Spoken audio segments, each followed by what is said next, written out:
My name is JoAn Fuller, and I was a Harvey girl in the mid-1940s. I worked at the La Posada in Winslow, Arizona. Well, the La Posada sat right close to the railroad tracks, but you had Highway 66 running on the other side of it. If you came on the train, you definitely had to come into the Harvey house to go wherever you were going. And if you ever came in off the highway, again, you had to park out front and come in that door. At La Posada, I worked behind the counter. There was two big horseshoe type counters, and they all had this beautiful tile tops on them, squares of tile. And our shifts were busy times that they would be busy. Somebody had already was making the coffee. You had to have that famous coffee ready. And when they opened the doors, and then the customers started coming in. But for the most part, we served the Santa Fe employees. We did have other people that did come in, tourists and what have you, that ate the breakfast and went on. We had to wash our uniforms ourselves. It was a white tailored blouse, heavy cotton material. And then the skirt was a wraparound skirt. It was reversible, so you could get probably 2 or 3 days wear out of it. And then we had a little black bow tie. They had to be ironed. It was before polyester. The one day that they came to us 3 girls and asked us if we'd like to go to Gallup and work during the ceremonial, because they went on for a week. So they come around and they told you, Wednesday is your day to go to the ceremonials. So they saw to it that everybody that were, all 3 employees, did go to the ceremonials one day. And so that seemed to be kind of a big deal. And so we said, we said we'd be happy to go. So Norma Jean, Colleen, and myself, they put us on a train, going to Gallup. And when we got there, we got off, and they had somebody to meet us. And we sat in a box seat, And I think there's a few dignitaries there with us, but anyway, we felt pretty important sitting in the box seats. We had always worked the counter in Winslow, but here what they had done, they converted one of their banquet rooms, or a couple banquet rooms, into individual tables. And so therefore, it was more family friendly and all. Anyway, they gave us our uniforms for the week, which was a squaw skirt, a squaw top, and a concho belt. This is a concho belt, and it's all silver. There is no turquoise in it, but this is like the one that we were given to wear during the ceremonial. And we worked 3 shifts every day.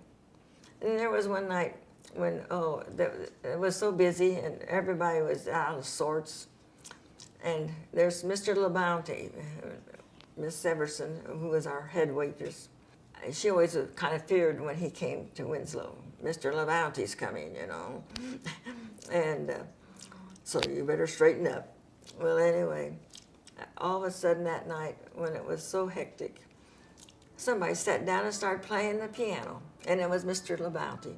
And he just played the gayest tunes and things, so we just really enjoyed it. And everything got simmered down. You kind of glided through from the kitchen to your tables, and I don't know, it was a good feeling. I don't recall very much training at all, to tell you the truth. Our wages were very little, because they knew he was going to make tips. But I felt like I had a lot of money at that time. Well, I went roller skating nearly every night. I met my husband, Lynn, roller skating. He was kind of a show-off. Well, when this Glenn Ray, he was smaller than Lynn, and they would clear the rink, and Lynn would get Glenn's and put his feet up under his arms, and then he'd start going in a swirling circle, but Glenn had a match in his teeth, and when that match lit, then it was over. My husband was a mining engineer for the railroad. They wanted somebody who could do the drafting and the surveying, and Lynn could do both of those. The miners actually worked for Operation Haystack, but that's where they first found the uranium. Haystack Mountain is still there.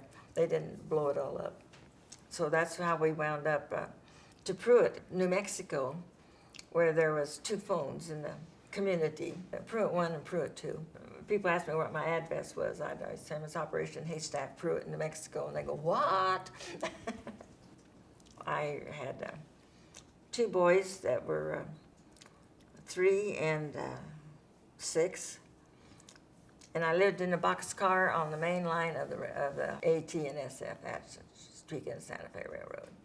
My husband had really fixed it all up nice on the inside.